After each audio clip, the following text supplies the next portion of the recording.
Hi guys, చామగడ్డ పులుసు అయితే ఎలా రెడీ చేసుకోవాలో చూద్దాము.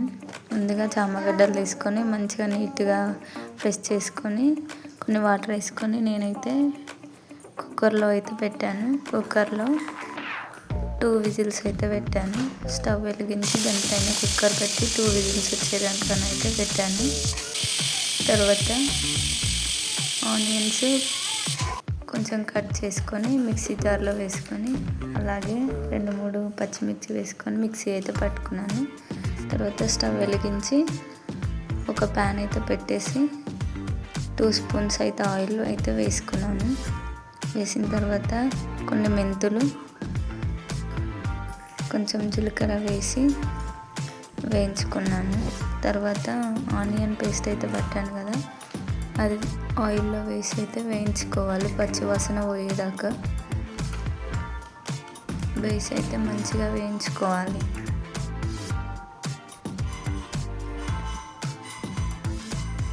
మంచిగా కలుపుకొని కొద్దిసేపు అయితే మూత పెట్టి వదిలేసేయాలి. మంచిగా పైన ఆయిల్ అయితే తేలుకుంటుంది. తర్వాత టమాటా ముక్కలు కట్ చేసి మిక్సీ జార్లో వేసుకొని మిక్సీ అయితే పట్టేసాను. తర్వాత ఆనియన్ వేగిన తర్వాత పచ్చివాసన అంతా పోయిన తర్వాత టమాటా ప్యూరీ కూడా దాంట్లో వేసి అయితే కలుపుకోవాలి.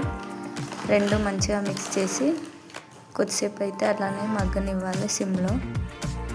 ఇప్పటిదాకా చామగడ్డలు ఉడకబెట్టుకున్నాం కదా, ఏరంతా పోయినాక ఇలా మూత అయితే తీసుకోవాలి.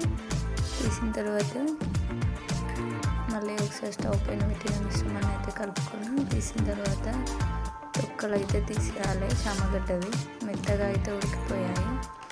ఇలా తోలు అయితే తీసుకోవాలన్నీ. తోలు తీసుకొని ఒక గిన్నెలో అయితే వేసి పెట్టుకోవాలి.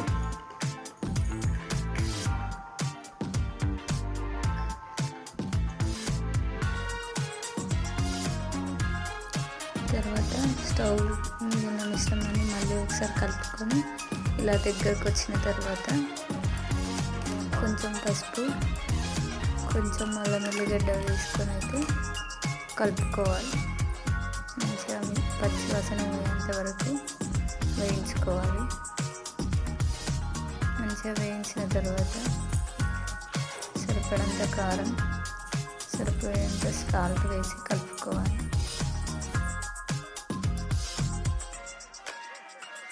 మంచిగా మగ్గిన తర్వాత చింతపండు ముందైతే కొంచెం నానబెట్టుకోవాలి. అది నానింది.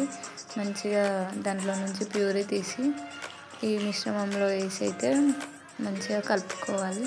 చింతపండు వాటర్ పోసినాక మంచిగా కలుపుకొని అవి మంచిగా మసలనివ్వాలి. తర్వాత మనం తోలు తీసుకున్న చామగడ్డలు ఉంటాయి కదా, అవి తీసి అయితే దీంట్లో అయితే వేసేయాలి. వేసేసి మంచిగా మసలనివ్వాలి.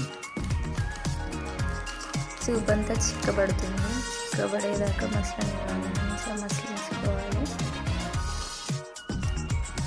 ఇలా అయితే మంచిగా మసలనివ్వాలి.